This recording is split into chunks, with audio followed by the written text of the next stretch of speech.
All righty.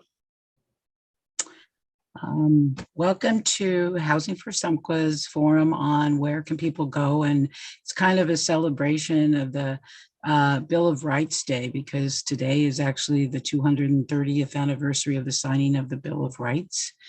And so one of the things that our discussion about having a place for people to go is really kind of directly related to the Bill of Rights, particularly given the Boise case, which ruled against cities and some of the practices they have not providing people places to be, was under the 8th Amendment. And I'm assuming folks know that the first 10 amendments to the Constitution are the Bill of Rights. My name is Betsy Cunningham, and I am the chairperson of Housing for Sumqua, and Martha Bryson is our treasurer, and Molly Solomon, who is kind of the tech person, not kind of, is the techie person, and has been talking to you. She's also on our board of directors. And so we're going to do, like Molly said, a presentation that we kind of developed around some of the ideas that we have and the discussion. And if people want to chime in during the presentation, that's fine. You can raise your hand.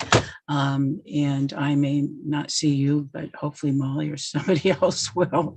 But afterwards, there'll be an opportunity to share your ideas. And we also, for the folks who attended here and people who have donated or volunteered for the organization over the last few years we've been around, will receive a 10-page more detailed analysis of some of the stuff that we're talking about today. And you'll be able to actually be in a Google Doc, and you'll be able to comment on it. And so any suggestions or changes or ideas you have, you'll be willing to share. Our plans are that once we finish that up, that we'll be sending it to various powers that be, like the city, the county, and probably state and federal legislatures, regarding this idea of, penalizing people for living outside when there's no other alternative. And so Martha's going to be running the slide presentation. So Martha, you want to run the slide?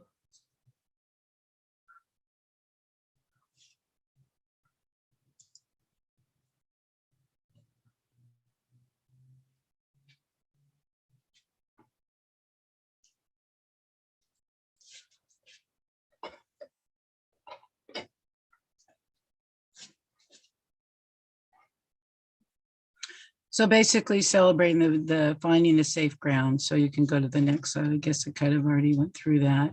So this is one of the things that, and we focus on the issue of the Boise case, because a lot of people in the community and in many communities have this misconception that the homeless person has no rights and they don't have a right to be on public land.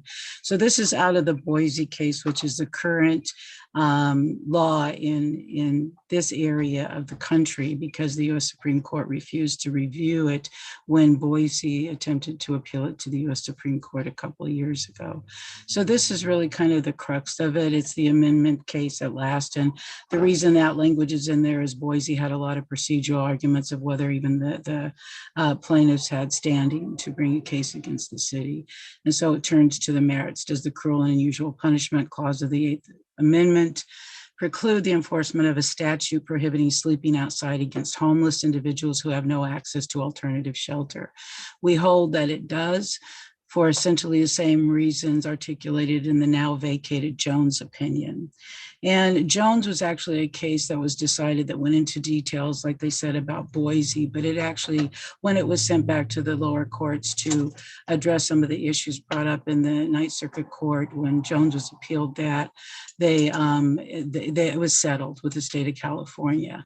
And since Boise, there is a Grants Pass case where a lower court, federal court judge, just a regular district court judge, ruled that that you can't give tickets anymore, because Boise was about the actual criminal statute. And I'm really not going to go much more into the issues of the those rights for people who are living outside, because there are others. And actually last year, the first Bill of Rights Day event that Housing First Umpqua did, we went into great detail, and you could actually get that on Facebook, the live presentation. So if you're interested in more details about the whole issue of the actual rights in Boise.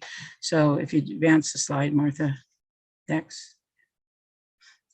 So basically, what we're looking at is that we believe that the Ninth Circuit Court of Appeals decision limits the city and the county from enforcing prohibited camping laws and possibly other acts of living when people have no place to go. Safe Ground gives them a place to go and allows local communities to better manage the people outside while working to comply with the provision of Boise.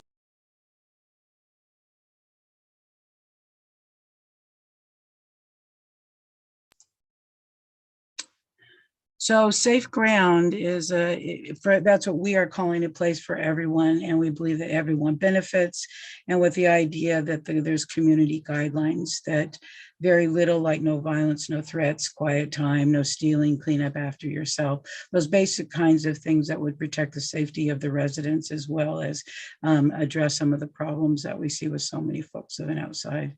Next. So as we look at homelessness, we believe that there's really just two, it can be broken down into main issues or things that have to be done. One is we need to either solve it, and if we can't solve it, we end up managing it, managing the problems it causes. So from right now, we can't solve it, so we must manage it better. We must work on this, but manage the problems created so people living outside, and work towards this goal by making sure problems of sewage, trash, and access to housing, homeless, and other services are provided, are addressed. And also basically allowing people to rest and get some sense of security. So we are, in case you don't realize, we're in the management problems that it causes stage and have been for the last couple of decades, particularly when you look at a local level. Martha. So our idea is, what is Safe Ground? It's a simple concept about dealing with the growing problems created by so many people living outside. It's not a new idea. I mean, there's a variety of places it's been done. It's been done for a long period of time. It takes various forms, tent camps, car camping, RV camping, it's based, but our ideas are based on input of talking to people with lived experience, and we believe are consistent with the best practices in the field of providing human services with dignity. Next.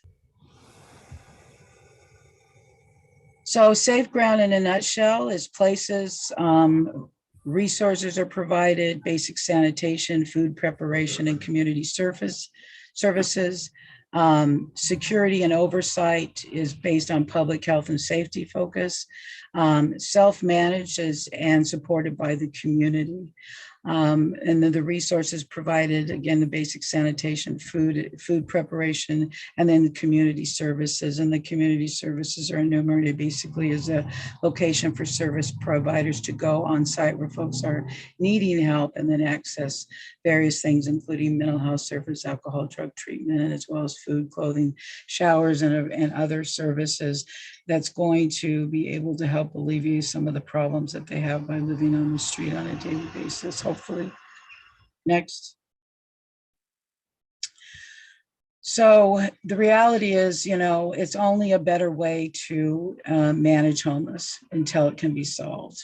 It does nothing to end homeless, ineffective at managing it currently, and does nothing to reduce the problems, but costs us lots of money and may not even be constitutional. So our effort in trying to look at this is, for one, addressing the current public policy problem. And we don't even really know the extent of the amount of money our current policies cost us. But just today, there was police intervention when somebody decided to take the Gaddis Park Pavilion down in Roseburg and make it a warming center last night. And there's been, there was a some drama going on this morning regarding them not wanting to leave, I guess. And also today, one of the messages I get on the call is from somebody who's living by the freeway or right off the freeway in a tent for the last 5 days or so, about the 1:15 mark. And so they were calling to ask me what, if there was someplace for this to go, where could they go? The answer is nowhere. And really, people need to understand that there really is no place for people to go. And constantly moving around people is insurmountable barriers to address homelessness, making matters worse. Hey, Betsy, briefly, can we go back to solve it or management? I think it was a couple slides, or the last slide back. Martha, can you go back a slide or two?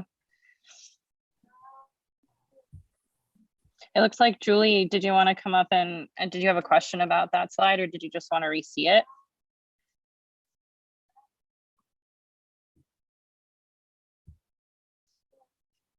I just wanted to re-see it because I'm taking notes, and I thought what was said was really important about solve it or manage it.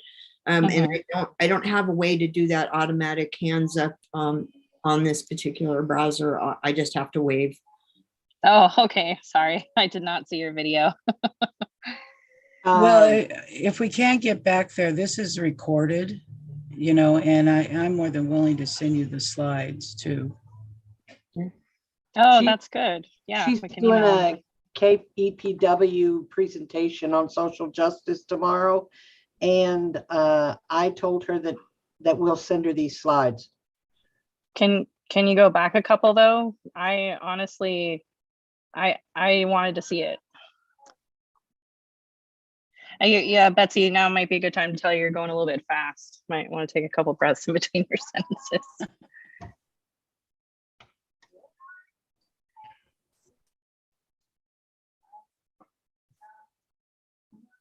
Is that not an easy thing to do, to go back a couple slides? I think what she has to do is go out of the presentation and then go back to that slide and start it. Is it this one? Oh, you're not sharing your screen anymore, I don't think. It's in the columns. Yeah, it says solve it or manage it. And I thought it was very appropriate to what's really going on.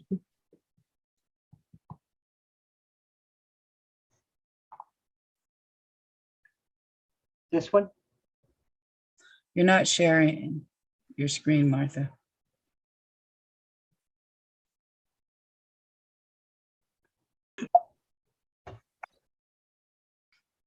Okay, share my screen. Google Chrome. Share.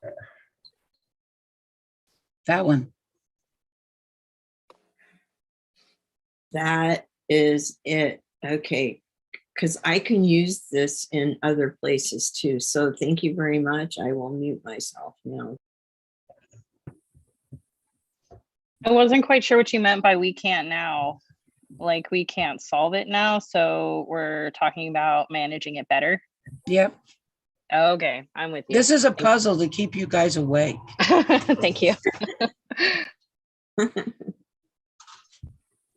Or maybe it's a puzzle to keep me awake. I'm not sure which. So do we go forward? We go on beyond this one? Okay. So does anybody want to watch this? And we got this. And we can come back to any of them as well. Yeah. So I think the next one is, there we go. So, basically this is not perfect. There is not a perfect way to deal with the number of people that we have homeless in Roseburg alone, let alone the whole county. But we believe that this proposal is the most cost-effective and humane way to deal with the folks living rough in our county right now. And it's basically, and when I say sheltering options, these are very loose, because you see here in this tent that, there's a bunch of tents, but the basic sanitation and the access point for services. And it really, ours is about not leaving anyone out.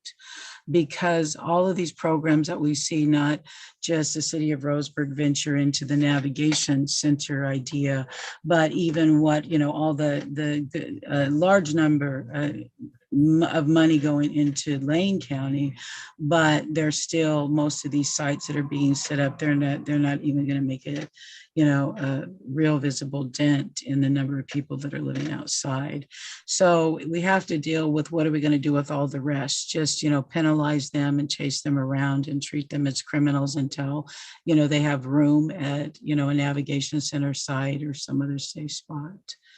So anyway, next slide. By navigation center, does that mean what is that? Can you just explain that briefly?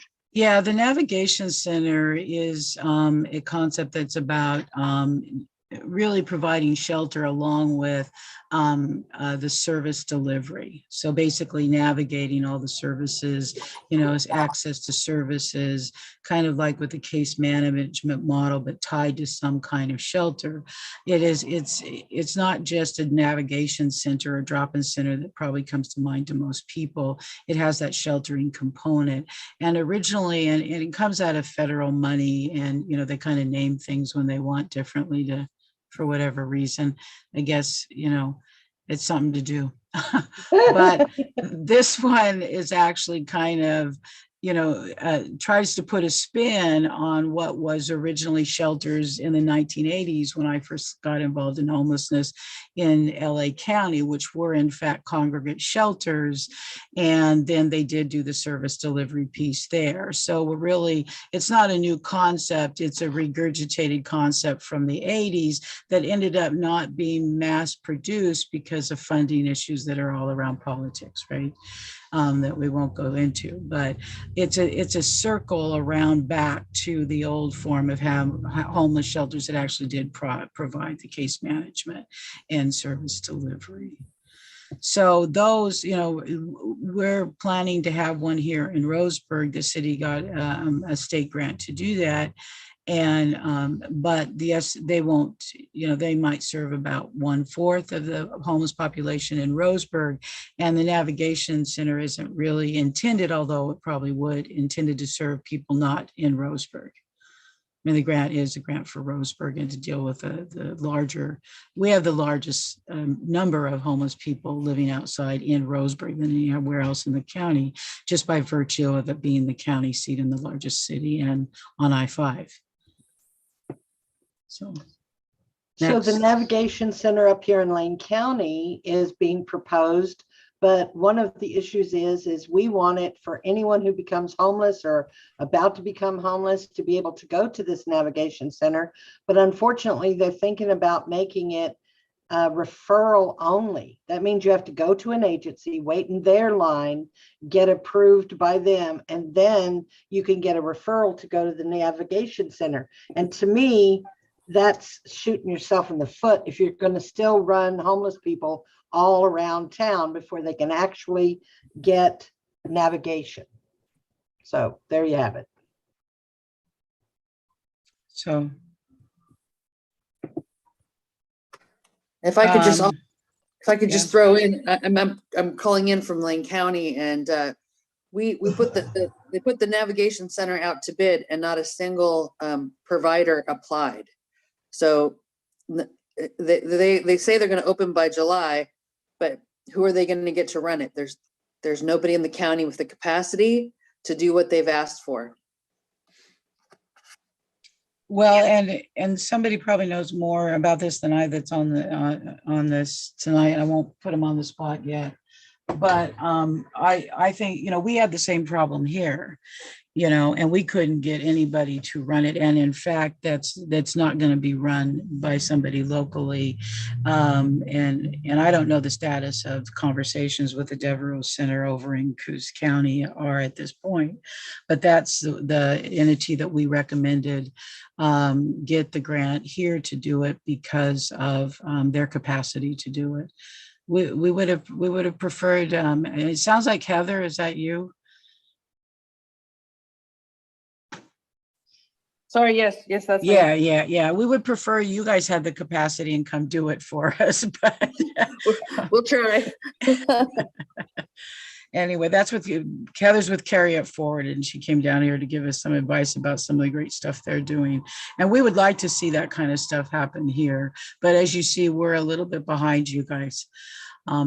So one of the things is, protecting our commons, our public land. And I probably repeat this numerous times and, while I'm still doing this, but there's a misconception that people who are homeless advocates and social justice advocates don't care about the environment. We don't care about trash on the ground. It's farthest from the truth. The truth be told, I was an environmental activist from the first Earth Day. And so no one likes seeing what we see, but actually it's because of that, I'm actually appalled that powers that be will actually let fecal matter go on the ground en masse for decades and flow into our waterways. That's actually my pet peeve about this hypocrisy about caring about the land, yet letting sewage be, our waterways, our riverways in Douglas County being, the de facto toilet for people living outside. So, they live around the, what is it called, environmental problems. And most environmentalists in this community that I personally know are also very caring about the people who are living outside, and even have, cleaned up some of the areas, but don't try to displace the people living outside. Anyway. So we hope that, we think that it actually, if it addresses nothing else, this is probably the one biggest impact it will end up having if we can just manage the sewer and the trash. Next slide. So where? And so actually Housing for Simple, and this is part of the thing that we will send out to folks, is we did quite an evaluation of public lands when it comes to available public lands in the city of Roseburg.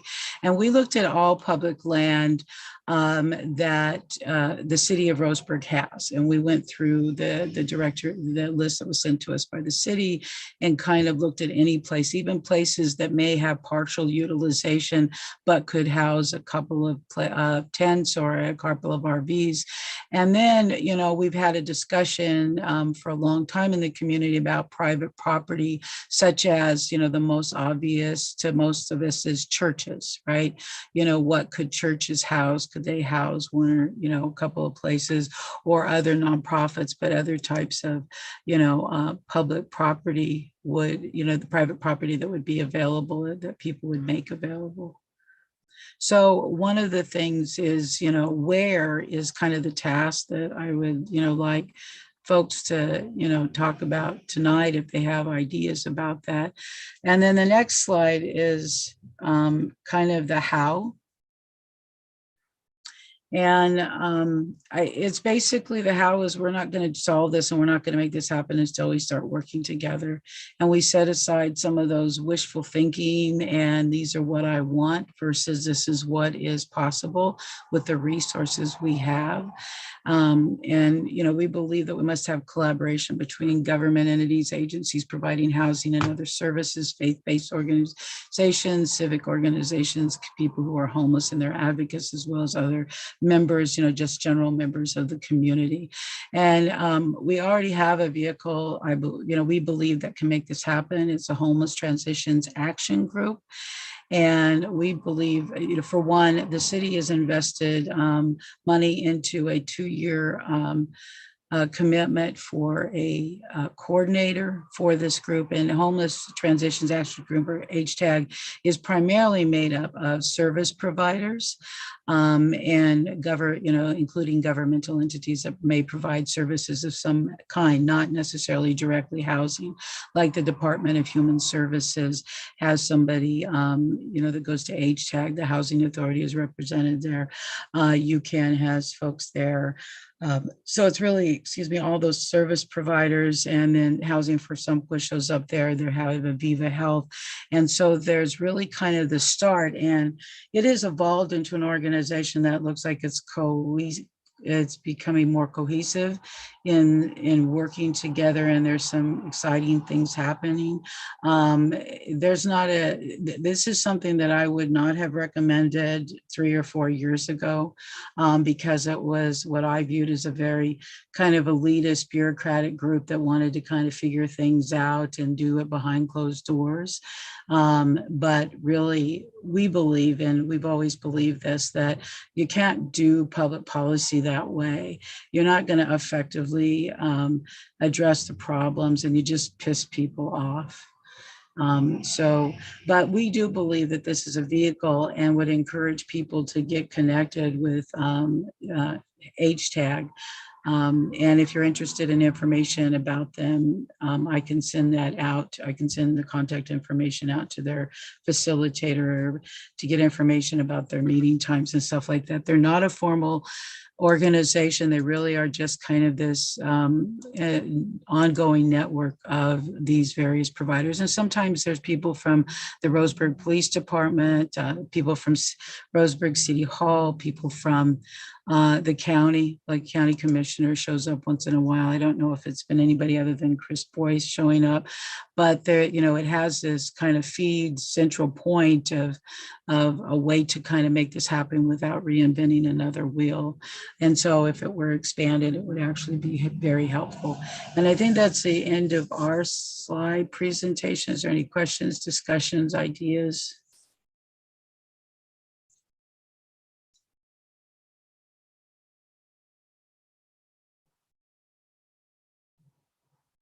Comments?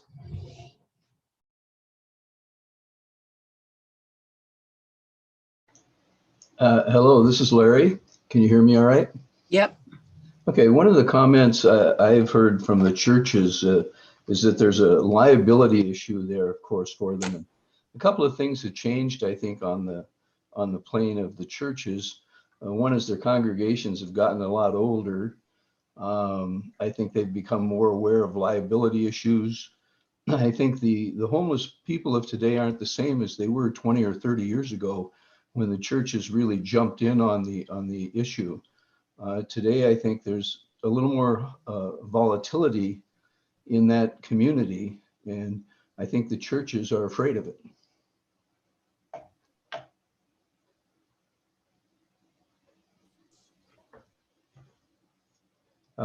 Just another one idea here. I've noticed the city of Roseburg is looking for another person on its planning commission. I don't know if it's planning and zoning or just planning. I believe it's just planning.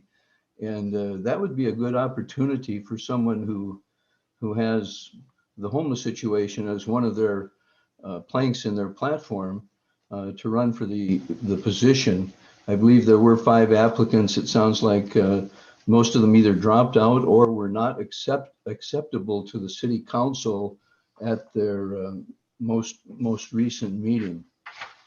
So, and I guess, just one last thought, and I've got more, but I'll let somebody else talk. And that is, it doesn't sound like the city of Roseburg has a plan. There's no plan that says, these are our objectives. We want to reach certain baseline positions in the next 3 years. And that's going to take this kind of action and this kind of money and this kind of dedication. There's no long range plan that really helps people hone in and make a commitment to it. And anyway, I'll stop, and thank you very much. This looks like a very informative evening. Anybody else? Well, Thanks I wanted to discuss the issue about liability because I'm unable to start my video. Somebody blocked my video. Oh, well. I wanted to talk about liability because this is an emergency situation and I'm not even talking about with the pandemic going on, with the amount of people living on on the streets. There are ways that we can deal with liability issues in a different way, in terms of churches being liable for any accidents and those types of things. With this being an emergency housing crisis, the state and the city and other entities can take that burden of liability off of independent churches. And we need to explore those options. Betsy, do you have any input on that? Not directly, other than I agree with what you say. There is a way that a city could absorb the liability for that. It's kind of like there's a way, is there a will? And so I think that, right now, who has been working with the city on warming centers, right? On trying to set up and figure out that to try to recruit churches. And I know that there's an effort through people associated with HTAG to actually reach out to all the churches here locally to find that kind of thing out. Because I think that's important to know, Larry, that if that's what is stopping things from happening, we need to figure that workaround. And I'm not a kind of person that waits for government bureaucrats too long to figure out the workaround. And, and I know that we like to rely upon these people that we pay for these things, that we elect to be the leaders. But the reality is we have to take some more active role in what's happening regarding homelessness in order to push that, and make sure that kind of thing happens. It's kind of like what we did with searching out these locations, is we looked at them to say, okay, what is possibility? And then we will present that to the city. They can say no and give us a bunch of reasons why, but really then the onus becomes on them. We'll find another location. And I think, Ellen, did you want to say something?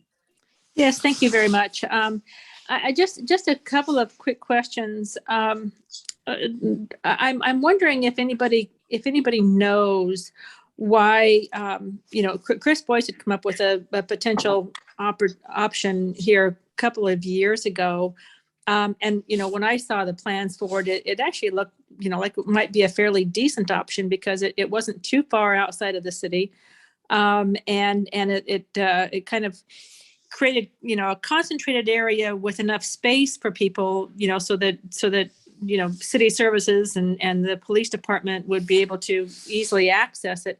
I'm wondering if anybody knows why that option was not, I guess, more seriously considered, and if there's any way of maybe reviving that option. Well, the option was across from Phoenix School. And so the NIMBY hit hard when the alternative school thought there was going to be a homeless camp. I joke because two of our children, one of ours went to Phoenix School a couple of decades ago. But I'm saying my wayward teenager wouldn't have said, oh, there's a bunch of homeless guys over there, I'm going to go get some of that. And so I think that those kind of reality checks, don't exist. And there are ways to mitigate it. And there is, if anybody else, so I think that really is what kind of waylaid it. And the one thing that concerned some people, is the fact that Chris's proposal was not to have it managed. It was really his proposal that I don't personally disagree with, but I understand that's a harder sell. Because people are living alone, unmanaged right now. Yeah, I mean, you gotta start somewhere, right? And if every option that someone brings to the table is shot down, this has been going on for years and years and years, and we've made zero progress, really. Right. That's right. And so you've got to start somewhere. Start with an unmanaged option, I guess, if that's the only option that's really viable out there, and then work toward getting a management system associated with it. But as it is, it just, we've got a guy living across the river from us right now who, he just every evening he just starts yelling, and the guy's really got some serious issues, you can tell. He just ties his dog up to the tree right below Waterworks Hill. And he just, he just yells and yells and yells. And it started raining pretty hard tonight. And boy, did he just start yelling. And he's got one small tarp covering is wherever it is he's sleeping. And it's, it's kind of heartbreaking for both he and the dog. But, this has been going on for years. So, how do we get the city to start, I guess, opening their minds a little bit and letting people try something? Yeah, Betsy, this is Mike. Yeah. I was fairly intimately involved with the discussion around that situation out on Diamond Lake. And I think your latter point was probably the major issue. And it wasn't just going to be unmanaged. It was, there just was no plan for other than sending the police out if there were problems. And so I actually visited quite a bit with Thomas McGregor from Phoenix School, because I was working with Representative Leaf at the time, and actually had conversations with Speaker Kotek about that situation. And, it wasn't just because it was across the street. Thomas really saw it as being just potentially adding another challenge to him in dealing with kids. And mainly, and it was an issue that I had never thought about, is because of a lot of people have cell phones and can communicate electronically, that it was actually within cell range, ability for people to communicate back and forth with his kids. And he said he has a hard enough time keeping his kids on track. And that, he was concerned about having that interaction. Thomas actually was open to having something there if it was managed, if it was something that could be done in a way that it wasn't going to be adding another challenge to him and trying to get his kids, who are the ones that are very challenged and staying on a straight road, staying that way. And so I think he wasn't opposed to it. He was just opposed to the way it was presented at the time, and without really having had conversations with him about how to make it happen. And so I think, it was a lot more nuanced, and I probably am not even doing it justice myself, because it's been a while since we've dealt with that. But I think it's, I don't think that location should be considered off the table simply because it didn't work out the first time. I think if it's approached right, and if it brings the partners in the planning and the strategizing for it so that people are comfortable with it, I think it could still be a possibility. But people, I think, has already sort of just said, oh, well, we tried it once, didn't work, so we're not going to go back there. And I think that's a wrong attitude. We just probably need to go back and maybe approach it in a different way. And now that we have some resources that we could put into it to help with the management of it, I think it's a different ballgame than it was 2 years ago when we were talking about that. One of our biggest challenges is trying to get past the lack of political will, seriously, in a lot of our communities. It's just people, the public wants solutions. They want to try things. They want to see what works. They want to help. They want to be involved.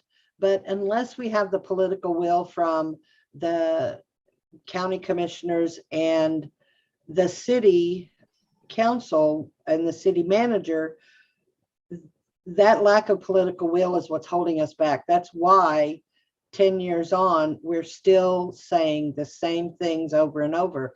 And quite frankly, I am tired, because these are the same things Betsy and I have been saying about housing and homelessness for 30 years in LA and Long Beach and other places. We're still in the same place, the same way. We're trying to get the city and the county involved to collaborate with agencies and with community leaders and members of the public. And if I could expand that a little bit, I think it goes beyond political will. It has to be community will. The community whole has to be the one saying this is what needs to happen. Because political leaders, they're political leaders, so they respond to what the community wants. If the voters are saying, hey, if you guys aren't doing this, then we're going to vote somebody else in who will. That gives them the will, that gives them the backbone to do it. And so I feel like our community's slowly getting there. And, the city, I think, has taken a step in the last year and a half, 2 years, like, in even talking about this and creating the homeless commission, which is a small first step. It's not everything by any means, but also by willing to take on the funding. I think it's, and Commissioner Boyce more willing to go out and try some things. I think it's starting to happen, but there's a long way to go. But I hope we can keep pushing on them, and we do. We have to keep pushing on all the political leaders, and we have to keep pushing on people in the community to step up and say, hey, we want something done. I'm a little bit encouraged, that there's been a ad in the newspaper for the last couple of weeks between the city and the UCAN asking for, churches or people in the community to identify, places for warming shelters. One of the churches out in Winston has stepped up. It's what I've heard and has starting one. So, it's going to take the whole community coming together to make this happen and put a dent into it. So. I think I agree with you wholeheartedly, Mike, and Martha probably really does too, because it needs to go into that arena of who the leaders are who make these policy decisions. And the reality is, having been the squeaky wheel, that sometimes that is who people listen to, particularly politicians, when you call them on the phone and they small ones try to do anything to shut you up.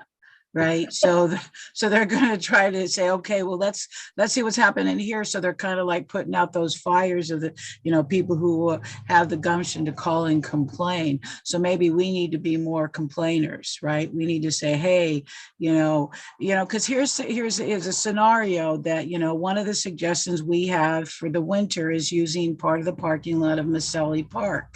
And if you're familiar with Maselli Park, you might know why, but if you're not, but it's on the river. People who are homeless who are living there now, right on the river itself, and they will go there. They might get displaced, but they'll go there. But if you put them in the parking lot, part of the parking lot, which is up off of the river, there's a toilet with water there, and you could actually even maintain, it could probably serve about 15 or so people staying there reasonably and social distancing, and still allow the park to be utilized by having even the parking lot accessible and the playground, right? So they wouldn't even have to go through, the playground, where the playground is, trying to separate the population as much as possible out of the way. And I live in the downtown area of Roseburg, and nobody goes to Maselli Park, okay? Even on the nicest day in summer, it's pretty vacant. And so to say that you can't use that because people, like one of, somebody who's very vocal in the community would be complaining about that. The reality is, we've made suggestions, and this is in the booklet that we'll send out to folks. There's a parking lot across from the old Greyhound station that's owned by the city. They could utilize part of that. There's a parking lot by the old, but used to be the beauty school, for years, if you're familiar with it, on Stephen. Both these parking lots are on Stevens. The one is directly between two buildings. People who are homeless live in that one all the time. And actually, a woman died during the hottest day of the year when she was staying in that parking lot. Nobody's using it for parking cars, yet people say, oh, well, we don't want it there. And we look at parking lots because there needs to be solid ground if somebody's on a tent. We have an enormous amount of people now living in RVs in town, right? Living just out there, and they're causing all kinds of problems. The city council is developing a plan to try to deal with them. Well, our plan to deal with them is move those RVs in a safe ground. You could have 10 or 15 RVs in Maselli Park. right? There could be toilets and trash cans. Somebody could manage, somebody could be there coming in and offering services, all the service providers.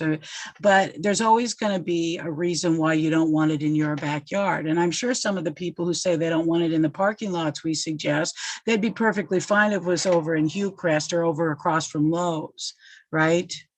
You know, so it's that NIMBY thing that we have to just get the powers to be, and even the people who are complaining, to say, you know, wait a second, you have to be able to agree to accept something. And I do think it is the community will, like Mike said. Hello, this is Larry again, and I have a question of who has a database about the homeless people? In other words, we're trying to solve or help people. What do we know about them? What agency, or please direct us to a website where we can find out, you know, the demographics and the psychographics of the homeless. Are they the same in Roseburg as they are in San Francisco? I don't know. But are the people in Roseburg area, are they from out of state? Or are they local people? What percentages? How many are living in RVs versus tents or motorhomes? It seems to me that there's a lot of data that hopefully somebody has gathered since this problem has been around for so long. Well, there is what they call a point in time count that is officially taken every 2 years of all homeless, and then every year of what sheltered homeless might. And UCAN is what they call the Continuum of Care organization, and it's through the HUD funding. So the largest amount of funding for homeless people comes through that source, is the Continuum of Care. That is the homeless services, and they have it in, you know, every county that gets homeless service funds from the Fed in some machinations. We don't have one that is just Douglas County. And the last data, and, you know, Mike may know more than I about Douglas County, the pandemic created a problem with getting even that data. And activists will say that count has been an undercount in the last 10 or so years. I have been paying attention to the point in time count in Douglas County. It has been a dramatic undercount because of lack of resources put into actually getting a better count. The most recent Roseburg data, which is a much more comprehensive report, was from 2019, when the city of Roseburg did hire a consultant to make recommendations. And we can send you a link. It's on the city's website, but it'll give you more of that demographic stuff, Larry, that you're, you know, who it is, you know, like the number of veterans. And actually, I think it was like 61% of the people who identified as homeless during that survey were from Roseburg, within, you know, at least within, had lived here for at least a couple of years. I don't know that it went back to say, were you born here?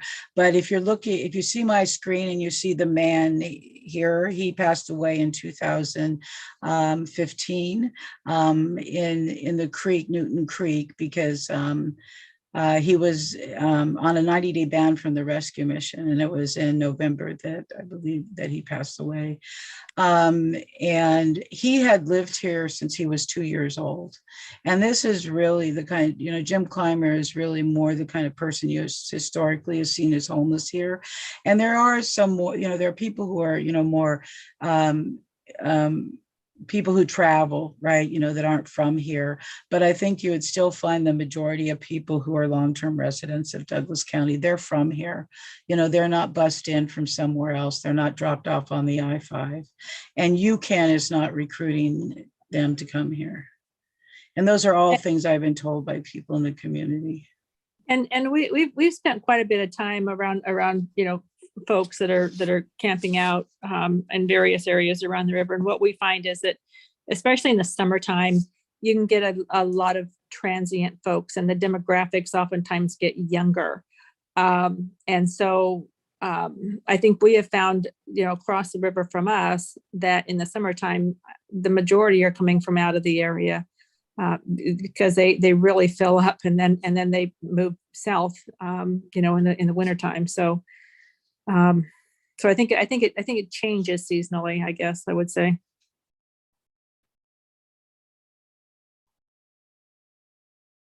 So if you want access, so the data from the point in time count, the last one was, they didn't do one last year. They just did an extrapolation of data for the point in time count in Douglas County last year. And I've seen nothing that says they're going to actually do a real count this year. So unfortunately, then even the data that you see on our website comes from those 2019 studies. But it does give, a good picture of who's homeless. I've got a couple of questions. Mhm. My involvement has been basically up to this point, just working with Under the Bridge Ministry, just going around on a couple of Saturdays. I would say 8 or 10 times in the last 6 months, just looking around and, well, being there and trying to feed and so on. And it's interesting. It's been eye-opening, and I'm just trying to wrap my mind around it as well. I do have a question. It seems like anywhere you think about putting this whole navigation center, or at least the warming center, somebody's going to complain. Maybe I'm wrong about that, and I'm not saying it shouldn't happen. I just mean that if you think about Maselli Park, you're talking about that. I happen to know the lady that lives right next to the house, and they'd probably be screaming bloody murder, even if they did it anyway. Because they're pretty hard edged with the homeless because of what she perceives as being their behavior there. And I'm thinking about the parking lots. I don't know how that would work. Churches, for instance, there is a church in Hillcrest, more than one actually, and I would imagine that there would be a huge outcry there. So just exactly who's willing to put up with some inconvenience for the good of the homeless people? Because they will make some inconvenience. It's just nature of the beast. Well, I want to address that a little bit, because from 2013 to 2016, I trucked around in my wheelchair and interviewed homeless people, dozens and dozens and dozens of homeless people. And my background was that I had always been involved in the point in time count of homeless from the very first time that they put that structure in various other cities where I lived. I was always part of that. And we all know that it was about 37% of the people who are living rough on the street were ever counted, because you only did it on one day in the winter, where people tend to be couch surfing and not be living rough on the street. So it's always been a very marginal number that anyone has ever come up with. And it's really seen as about 37% of the people that are actually homeless. And during the time I was in Roseburg, when I interviewed people, I understood the concept that it didn't matter if you had mental health issues before, being on the street, trying to survive on a daily basis, just feeling that utter isolation of being cast out, being stepped over.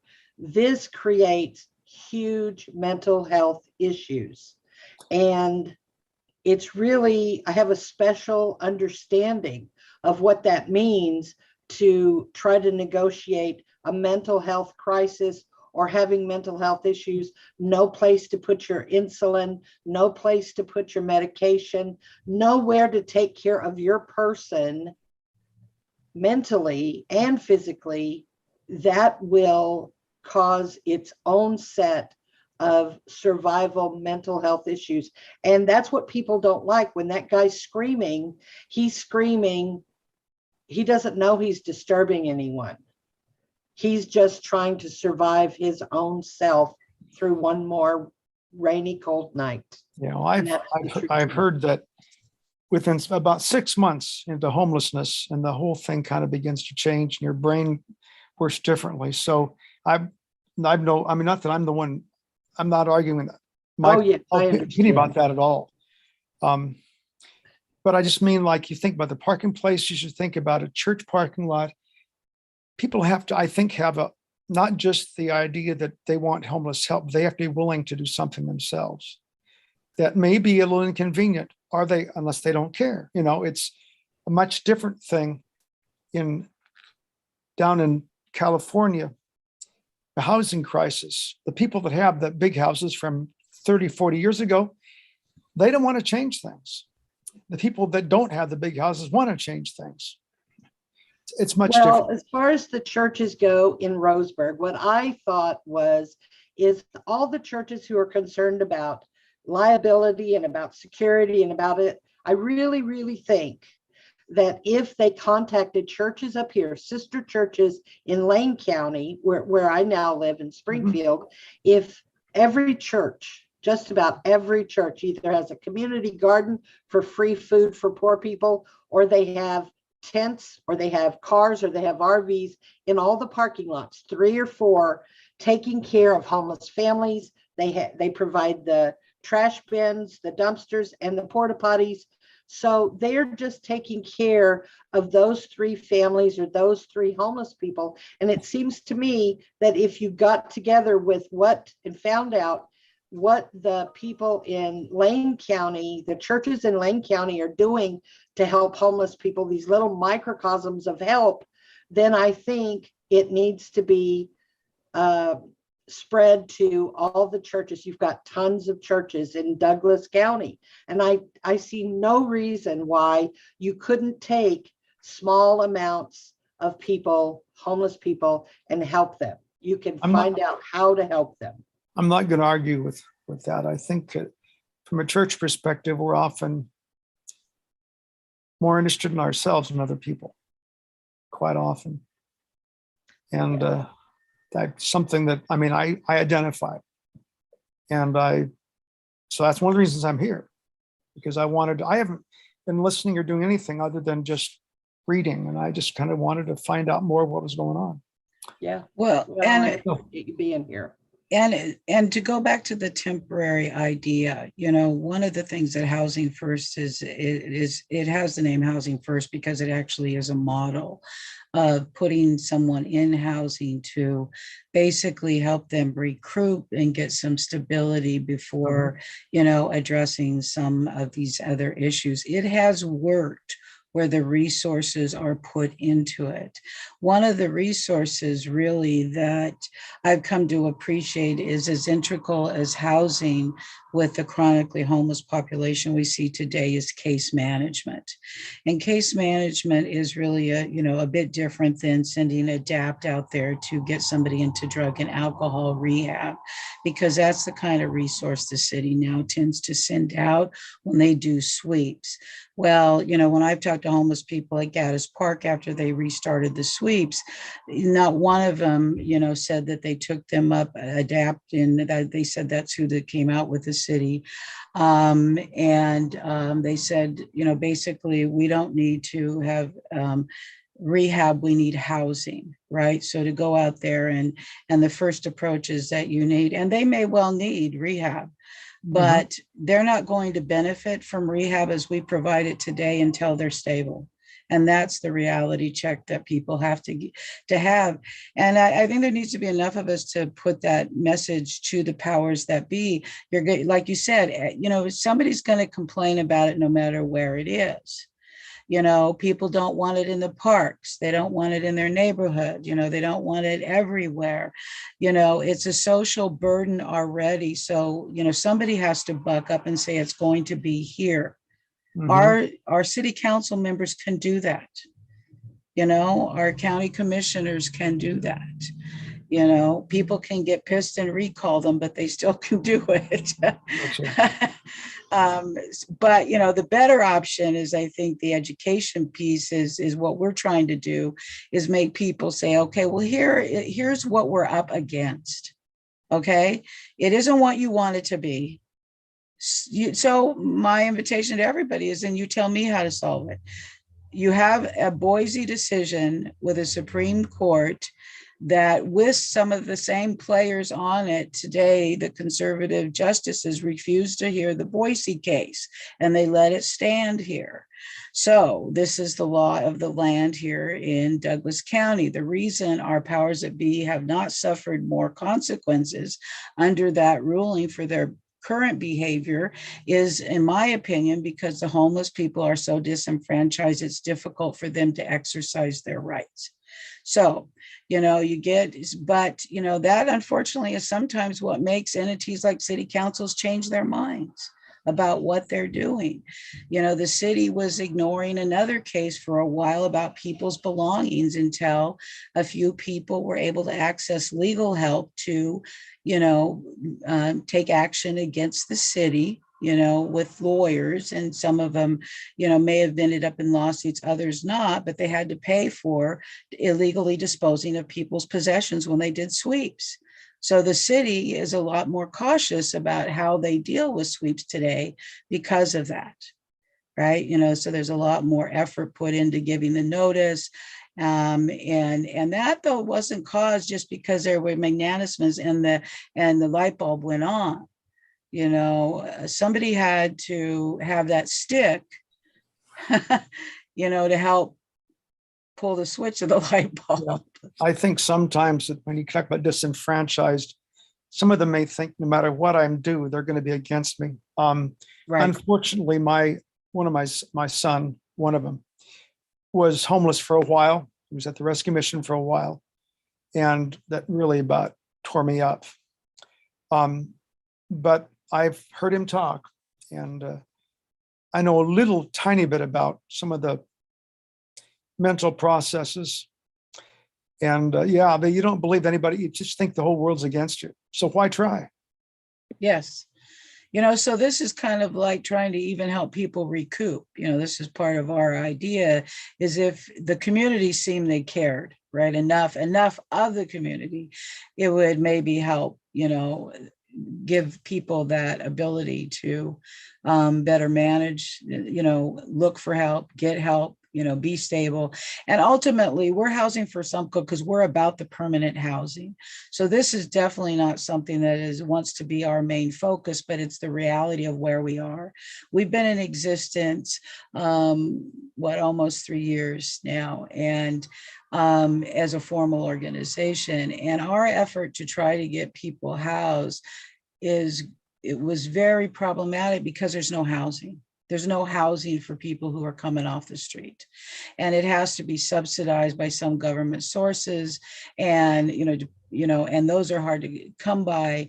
And there are very few units are actually subsidized for the amount of just the general population that needs low and moderate income housing. What happened with the city was checking on the Rogue Valley Housing Authority or something like that, some of their low barrier stuff and so on. Has that just kind of gone by the wayside? Mike, you want to?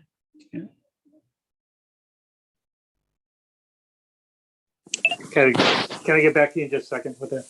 Sure. I think it's like with Heather Selinki that was on the call earlier. I was in the middle of something. I'm cooking dinner with my wife at the same time. I was multitasking. So what was the question again? It was about Rogue Retreat. What happened with their, the city originally interest in Rogue Retreat. Yeah, and actually Rogue Retreat was very interested in wanting to help out, but they just, so many new things started to pop for them down in Medford. They just didn't feel like they had the capacity to come up here and take it on. Originally, they thought they would, but they just had a lot of other opportunities all of a sudden arise for them down there. And so they said they're still willing to consult, still willing to give advice, but they weren't able to actually look at running anything. And that's when we started looking elsewhere. We looked up at organizations up in Eugene. And then we also started looking at Coos Bay, and the Devereaux Center is the one that's really kind of surfaced, and that is a potential from outside the area to maybe administer some of the some of the campsites, some of the services, which I think they do a good job. So, yeah, I think the city is still, the land issue is the big bugaboo. They're looking at three places right now, I know, and still trying to come to terms on one and or on a couple. Cost on the third one is fairly high. They're trying to figure out how they could manage that. But there was a fourth place that they were looking at that would have been, I think, really good. But it was private property. It was, potentially for sale. I don't think it was on the market. But the owners were approached and they didn't want to sell the land for the purpose it was going to be used for. So, you get people who are who are barriers. There's barriers on all sides of it. So it's not from lack of trying. It's just really trying to find something that can be used at all, really.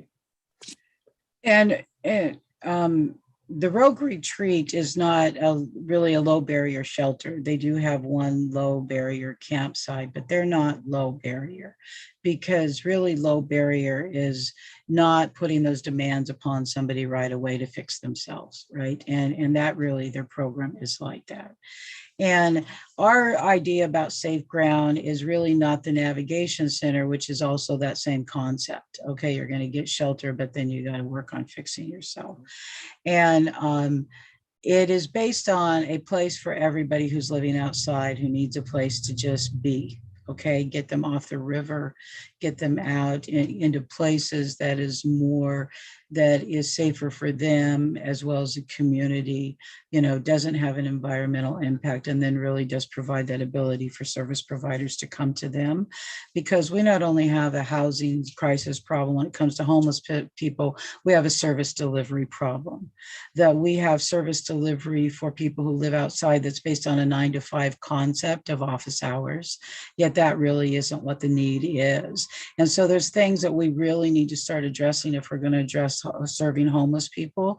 And, we can't really say they're going to do this because I want them to. That's what happens with law enforcement, and it doesn't work. And I think that if we actually had people willing to research the amount of money the city of Roseburg is currently spending on what I refer to as the police medical model of homeless management. It's either the police or it's emergency services. They have added in the last couple of years attempts to, do crisis intervention management, but that is it. And it's helpful, and I do listen to the scanner and hear calls about the crisis intervention being called, but they're not 24/7 7 days a week, right? So, and it's also not just crisis management for homeless, it's mental health crisis management, which is needed in this community. But a program like Cahoots that is in Eugene, right, that has got national recognition on the mental health side. So we have these service gaps, which that homeless report that the city of Roseburg did also identified service gaps and collaboration gaps. It's one of the reasons we recommend getting involved maybe in HTAG, because that's a place where some of those collaborations can happen because of who's at the table already. And then those service gaps can start to be ironed out. And one of the things that Housing for Umpqua does is we are an advocacy organizations. We're not primarily a service provider in regard to direct homeless services, except we kind of assess where somebody is, tell them the resources in the community we know exist that can help them. And if they have problem accessing those services, we will look at the individual agency and see if there's something that can be done, because and we do like really administrative hearing aid, advocacy for people on that level.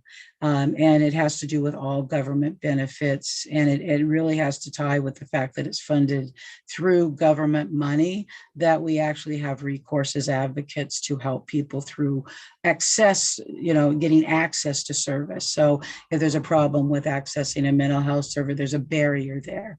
Is somebody violating the ADA? because somebody is homeless, right? Those kinds of things are the kind of advocacy we do. And there really is that is something that still needs a clear picture of who's doing what the access is for individuals. But I'm going to go back to, it's the housing and the case management.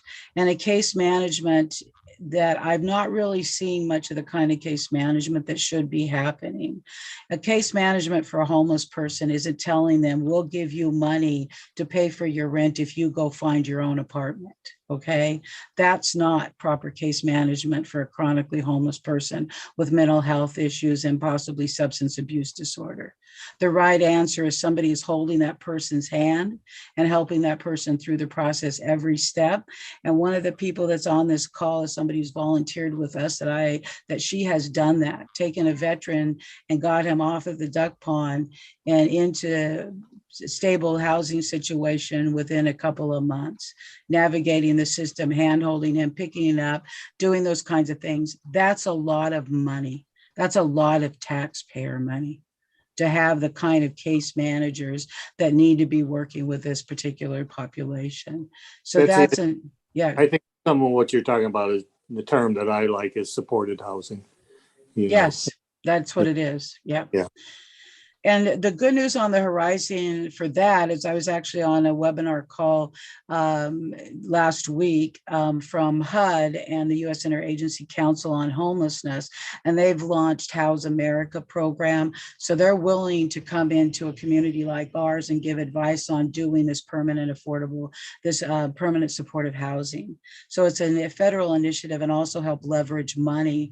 That's the kind of thing that could be collaborated. So if we had a collaboration with county governments, the city of Roseburg, other cities, and the housing authority, because they are also a public entity. And if we had these public entities working together to solve homelessness, because we become Roseburg centric, because I live here, actually most of our active volunteers live here in Roseburg. So we, do a lot of interfacing. But just last week, there were 35 people that were displaced from Winston under the bridge in Winston. And there is that the Winston Foursquare Gospel Center is the one who opened their church for a warming center, and they'll be doing it on an ongoing basis. They did it on short notice last night. But warming centers are only for 30 degrees or below, and somebody is there from 7 o'clock at night to 7 in the morning, and they go out the door no matter what the temperature is at 7 in the morning. And it's not because they want to do that. It's a capacity issue of volunteers, right? Of personnel to be there to be able to manage that. So you're either going to have paid staff or you're going to have a reliable volunteers, which takes the ability to do that. I do want to say there is one really bright light in this tunnel, and it's in Sutherland right now, that the city manager in Sutherland decided he was going to have a place for the people who are homeless in Sutherland to be. And there now actually is a 2-acre piece of property in Sutherland that has a homeless encampment there. It has sanitation facilities. It has, actually the kitchen that feeds people twice a week are bringing delivered meals to the folks who are living out there. And then there was just arranged for the food bank to be doing a delivery. They recruited some volunteers, so they'll have access to food. And so the city of Sutherland seems to be the leader, of trying to make something happen. No matter, it's like, it doesn't have to be perfect. It's kind of like what I said, ours isn't perfect, it's better. Something has to be done. And even if it is something like Chris Boyce's proposal, across from Phoenix, something really has to be done. It's ludicrous public policy to spend the amount of resources chasing homeless people around. And I think that it is important for us to start getting a handle of how much taxpayer money is being spent on police, emergency, the work crews, right? Because in order for the city of Roseburg to get a work crew from the county jail system or the court system, they have to pay them for that work crew. So it's a dollar exchange. You know, how many dollars right now, because of COVID, we don't see a lot of people going into jail, but a lot of people that are now just getting cited and released were actually put in jail. Last I was aware, somewhere about $82 a day the city of Roseburg would have to pay the county to house people in jail. So just think about all of that money around this current dysfunctional system that has made a complete environmental public health hazard mess of our riverbanks. You know, so, you know, how do you convince people? You have to let people be somewhere, you know, and it may mean new leadership for the city. One more question that I'm going to just listen. Are you familiar with the group called Onward? Yes. Okay, thank you. Okay. Actually, I think one of their board members applied to be here, but I don't see Carl's name. He was actually going to sign up for the meeting tonight. Okay. Yeah. Ashley, you had your hand up. Okay. Hello, everyone. Good evening. My name is Ashley Hicks. I'm a local resident. I live off of Flint Street. So I'm very near to downtown. I use the bike paths regularly. I walk uptown. Also former city councilor for Ward 4. That's the Southeast Roseburg area. I spent 4 years on city council. Before that, starting in 2011, 2012, started doing Clean Up Your Neighborhood.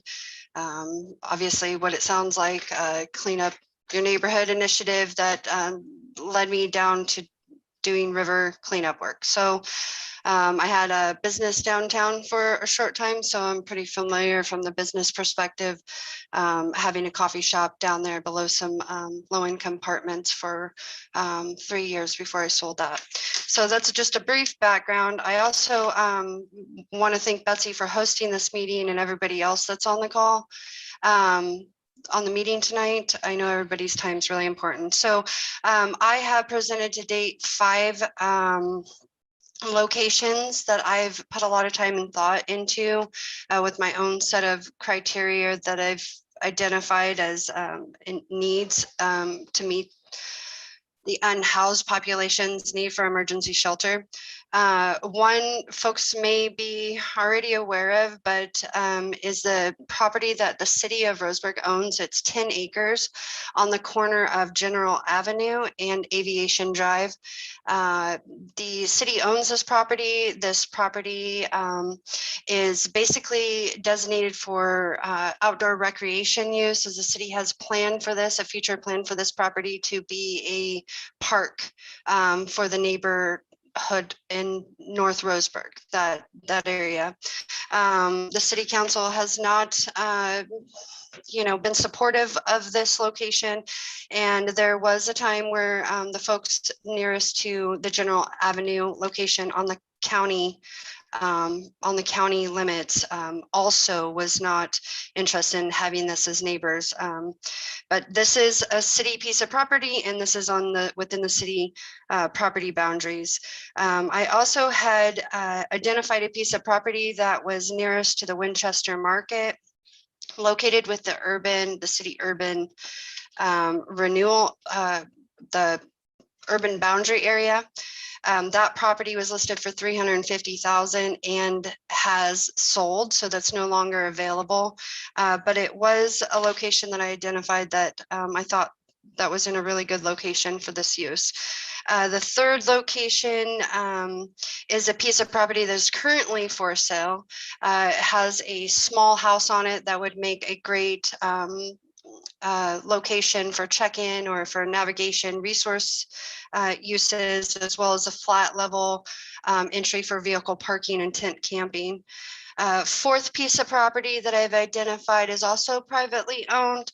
An individual lady owns this property. She has also been in touch with me since I've been vocal about this being an option.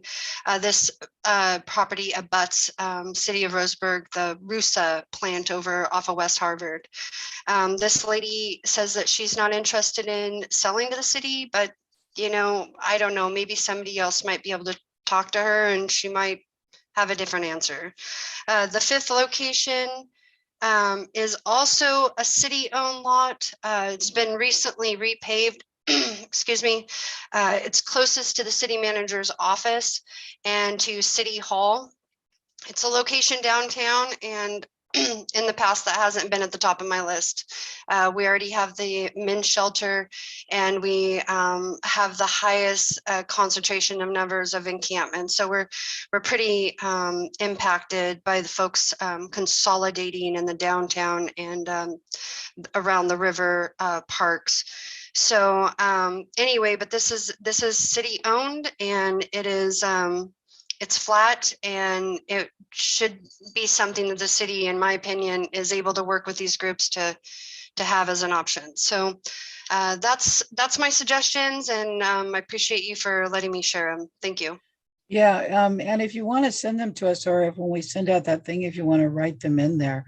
And one of the places we identified is the one that is across from Lowe's. You know, it actually, you know, it is public property, and a transient camp does not have to meet the criteria of other building things, as you will know, right? I mean, that zoning, because it's temporary, could be utilized until something better comes along, because the intention should never to be this is a replacement for housing, right? So that's the other focus. But and any place else that you come up with, you know, we are not, you know, even, you know, bound to what we came up with. We were just looking at where it has space. You know, partly it's about infrastructure, right? Is there some, you know, just a flat piece of land takes some, you know, money to develop into even putting tents there this time of year, right? You know, there's something that has to be done. So, you know, we are interested in any place, and we see, because of the numbers, there's going to have to be numerous places. And as you well know, going through the people, you know, people who are homeless tell us they don't want to camp with certain other people who are homeless, right? You know, I think we should listen to them. I mean, I think we really should take what they say seriously about that, you know, and find ways to keep people in areas that are more conducive, you know, some who need sobriety and need to be around people who are sober, and whatever that reason. I mean, they need to be addressed, these different kind of needs. RV camps, you know, and even an ability to transition something into more permanent camping ideas. One of the things you'll see in the report is one of our suggestions is the county could allocate a couple of RV spaces at Amaker Park, right? For an ongoing basis. Doesn't even have to be the whole park, right? You have a camp host there, you have all the ability to do things, but we have to be creative of how we're going to get this many people off of the streets. And you know, and why you bring up the county's position in this, the county has several acres of property that is on both sides of Ingram Drive. It's just a mile and a half or something like that south of town here on Highway 99. It's Ingram Drive. It's a wide road. It has some RVs that are parking out there now. There'd be a lot of opportunity for tent camping or a caretaker site type of situation for on-site supervision or camp host of some type of nature. Well, the only property that we looked at so far in the county where they're part with the things that have been designated park system, you know, which could be a totally undeveloped piece of land, you know, throughout there. But, you know, any other property, it's just because that was the easy thing for us to reference. But any other county property would be the same way. If you got vacant land, why can't we be using it for this purposes? You know, what is the stall? You know, if you want to address this. And I think really the economic thing is how much are you spending on enforcement? Now, the county probably spends far less on, you know, managing people who are homeless than the city does, just by the volumes of people and problems. But yeah, we are open to any suggestions, and we are not tied to anyone. And frankly, if the city doesn't want any of our suggestions, I believe the onus is on them to figure out locations then. What are you going to do with these people? And the demand has to be, you have to stop just chasing them around. This is really insanity. I agree with that, Betsy. I'd also like to add that I truly feel that if this if this decision was at the footsteps or within walking distance of the individuals that have the ability to change it, then I think that we would get a lot farther, a lot faster. The reason why I am so active in this conversation is because this impacts me. We have encampments that are impeding the bike path. It's not, doesn't feel safe. And I'm not in a position to make these type of political decisions anymore. And I feel like if this option was closer to City Hall or closer to the commissioner's office, and when they come and go from their offices, that they are interfacing with individuals that are in their community that are living in this type of environment, then maybe this would be a higher priority to them to address. However, our officials leave their offices and they go back home to a lot of these homes that are in the county, and they're really separated from this issue. I live downtown and I walk every day, and a lot of these folks I've known for a long time, from river cleanup back in 11 and 12, from the time that I operated my business downtown. So it is heartbreaking to see the same people for so long without being placed in shelter. And so, I really feel like the best decisions are going to be the ones that are closer to where the policy people are spending the most of their time. And I see that as being the city hall and the courthouse, and they have lots of parking area, lots of flat area. Their employees can park somewhere else. That's how I feel about it. I'm sorry, but I think it should be there. And I appreciate you letting me give my comments. Thank you. Sure. The parking lot you're talking about, you're the one that had the porta potty in it, the fence parking lot. Is that the one you're talking about? Yes, where they ma'am. took out New Day and all that? Yes, ma'am. Yeah, Yes. I agree with you. I think that would be an ideal. And what safer place to be but by the cop shop, right? Yes, ma'am. I believe that. That's right. And and I hardly ever see any cars. I mean, there's a lot of space there on a daily basis just to use it, even with the cars still there, right? Parking there. Yeah, I think that's a good idea. Anybody else have any comments? Now we've been going for an hour and a half. And so probably, unless anybody has any comments or ideas of where we go from here. This is Larry again. Mm-hmm. I wonder if the politicians are avoiding addressing the issue because it's going to be a very expensive issue to address.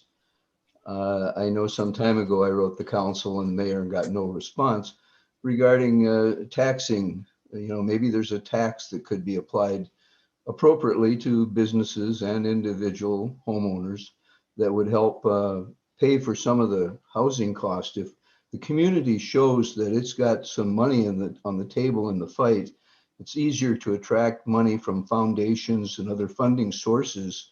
That $1.5 million that they got from the state for the navigation center is kind of a waste. It's not nearly enough money. And of course, the editorial yesterday's paper about Vancouver Navigation Center failing and closing up on, they had $4.5 million. They couldn't make it. It didn't work. The navigation center concept maybe doesn't work, but I guess my point is the money, and people are going to have to spend for this, and we're not helping the homeless, we're helping ourselves.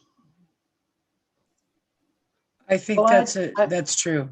I would just like to say that Betsy and I were in a webinar earlier that talked about Bergen County, New Jersey. And the executive director went on and all the players about all the collaboration between the state agencies, the local agencies, and all the bureaucracies. They literally are doing it right. They are then moving forward in the way we want to do is you deal with managing the homeless, and you get services and you get them more stable. And then the whole community in Bergen County, New Jersey is talking about, okay, let's build houses. Let's get them house keys so they won't be homeless anymore. They're taking it a step further once they stabilizing people who've been homeless for years on the street. They've made a difference, and we can see all this. We attend these webinars that learn what's happening in other communities, and why not Douglas County? Why not Lane County? We can do it, and it is being done. And finances and trying to figure out how expensive it is, we can just do it if we look at the places where it is successfully being done and copy their models, which is a lot of the information that we have at Housing First Umpqua. We'll look at all of them all over the country and read the models and see the statistics, and we know it can work. Before we go, one of the most exciting programs that I've seen in a while is Carry It Forward in Eugene. And they came out of a group of providers that were frustrated with the bureaucracy within their own system. But they even have an economic development where they're building micro shelters, and they've made deals with all the schools up there. So they've incorporated this economic development and this job training component into their stuff. And they've been only operating a few years. And so that's it. When I joked with Heather, we wanted her to come down there and do that here. They are willing to help us do that. We just really need to get, some of this other stuff doing, but there are opportunities. And like I said, with that webinar from HUD and the U.S. Interagency of Council last week, when they send the link to the video, I can send it out to people if they're interested to watch it. But it really is an opportunity if we get this collaboration over multi, level in this county for us to be able to leverage that permanent housing money, to be able to focus on that and get some permanent housing done.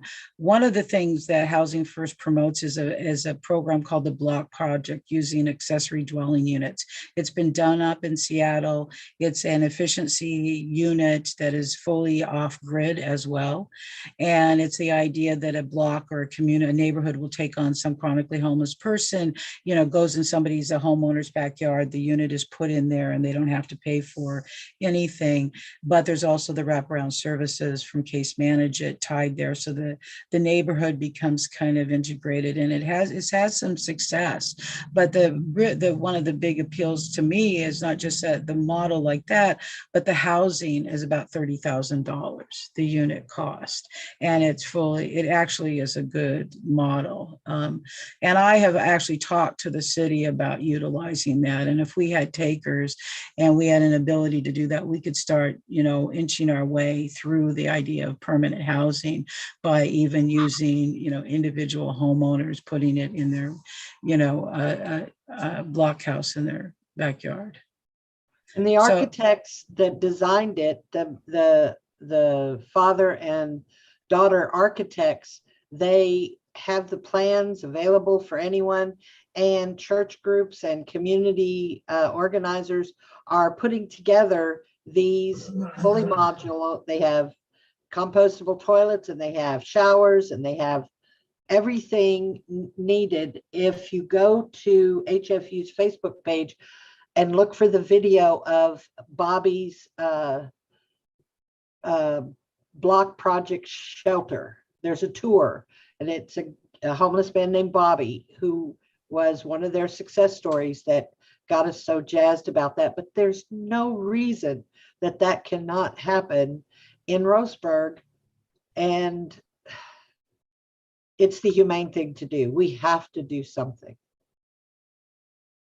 So are there any final comments from anybody?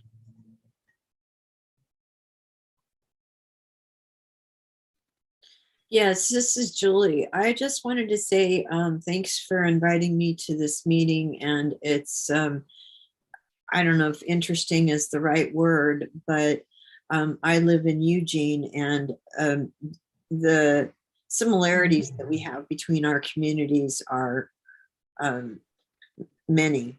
And I also wanted to thank, I believe it was Martha that brought up Bergen County, because I think that could be used in positive way to show the cities an example of how we can move forward and actually be a housing first community, because we are still in that manage it rather than solve it area. And meetings that I've gone to, they are more productive than they have been. We now have the nonprofits and the city and the county actually communicating with each other and making more changes in the last year or two than I've ever seen. But we also have similar problems to your area. I asked our mayor point blank, are the sweeps going to be indefinite? And rather than a yes or no answer, she talked a little bit and then she ended with, the goal is to have our parks back, which means, yes, the sweeps will continue. And that's one of the problems that I see here, that are the biggest. People literally have nowhere to go. And from what I've heard in this meeting, the problem is there too. But I just wanted, like I said, to thank you, because I've been very frustrated, and knowing that I'm not alone kind of makes me want to keep on fighting, because there's other people with the same problem that are pushing forward despite the obstacles we encounter. So that's all I have. Well, thank you. You're absolutely right. I mean, the good news for Douglas County is we have a better chance of getting all these people dealt with than you guys do. Just the massive numbers of folks that are up in Eugene, Springfield who are homeless. I mean, just the issue of getting housed. But if we're talking about 300 people or 200 people in Roseburg, that is not an insurmountable task. It really doesn't seem to be to me. I think, it's pretty daunting when you look up in Eugene, but you guys have got a lot of stuff good going on, and I think carry it forward. And Everyone Village are two, really good examples. And there's a couple of others. And we also, the idea is we're actually very much like you. I mean, when Martha and I talk all the time, and we're probably very much like every other county until somebody decides to do something and take action. And Ashley, you wanted to say something? You have a hand up. Yes, thank you. I didn't know if it was mentioned earlier on in here, but thank goodness that we do have a couple options as far as a woman in a men's shelter. There are rules around it, but there's an option, and the men's shelter has room for 100 individuals, and on an average there's been 20. So their numbers have been declining as more folks are kind of grouping up and communing together outside. So I want to just mention that if it hasn't been mentioned. On the opposite side of that, with the women's shelter, their numbers are good, and from what I've understood, their numbers are so good that women that are staying in the Samaritan, that they may be looking at expanding the women's shelter by purchasing another building. I don't know exactly where they're at with that, so I don't want, don't quote me on it or anything, but that's what I hear is happening with the women's shelter, that they may be opening a new building or something at some point in time to accommodate the increasing women numbers that are staying. However, the men's shelter numbers have been declining, and for all sorts of different reasons, but that facility is still there, and so even a lot of folks, if they get a sanction where they can't come back for several days, or like you said, they're suspended for a certain amount of time, they come back, and it's really important to encourage people to go there, because they're going to, meet other people that are also overcoming the same difficulties that they are. They may find work opportunities there. I know if I have some cleanup work to do or something that's really heavy, I can go by there, and I had been able to, and just kind of and pay somebody by the hour to do some side stuff, you know, that I need help with. So those opportunities are available through the mission. So I just don't want the meeting to go through and people not to realize that we have some options. I mean, they're not for everybody, obviously, but you know, I mean, it's something still there that we're thankful to have. So yeah, I mean, there are people that don't go to the male rescue mission for a variety of reasons, and I don't really want to segue into there, but they would not be something that would be recognized as a legitimate option under the Boise decision, and I will leave it at that. And so Mike had his hand up, and then Julie, yeah, we can email you the slideshow, and yeah. And I just sort of wanted to build off a comment that Julie made about, you know, that we just need to keep pushing on it. And there's the concept of a flywheel. I don't know if you know it, but flywheel is a very large mass and of like a stone wheel that when you start pushing on it, it's so heavy. When you first push on it, it barely budges, but you just keep pushing on it and you get a little more momentum and a little more momentum. And every time you push on it, it moves a little bit more, but initially it hardly moves at all. But at some point in time, you get enough momentum into that flywheel by pushing on it and putting energy into it, that at some point it just sort of takes off on its own, where a little push in the beginning hardly had any action. And once it gets going, a little push has a lot of momentum and a lot of action. And so I think that pushing, you know, the idea of pushing, what we're doing is pushing on a flywheel. We're pushing on something that's been stable, and it's a big issue. It's been sitting there for a long time, and we need to keep pushing on it and pushing on it and pushing on it and pushing on it. And eventually it will start moving, and a little bit of effort will have a lot more results and a lot more effect than it does now. So I just need to, I just wanted to echo that we just need to keep pushing. That's a big part of the solution. Anyone else before we go? I want to thank Mike for that analogy. So I will remember that when I do get discouraged. So I appreciate it. It's very apt. All right. Well, thank you very much for coming. You know, if you know people who are interested in this subject who didn't make it tonight, it will be on YouTube and our YouTube channel, and also it'll be posted on Facebook so they can find this out. And you know, you can find us on our website, which is simplyhousingforsumpqua.org. And I think that, you know, the discussion here tonight, it's good to have, you know, Ashley and I have not always agreed on the issue of homelessness, but I think that's what we have to get past, is the things that we don't agree with, and just move forward. If we can find, you know, a common purpose, you know, something that we can work together with, that's probably what's really going to help change this, you know. And that common purpose is finding places for people to be, instead of fighting over where they are right now that probably none of us want them to be.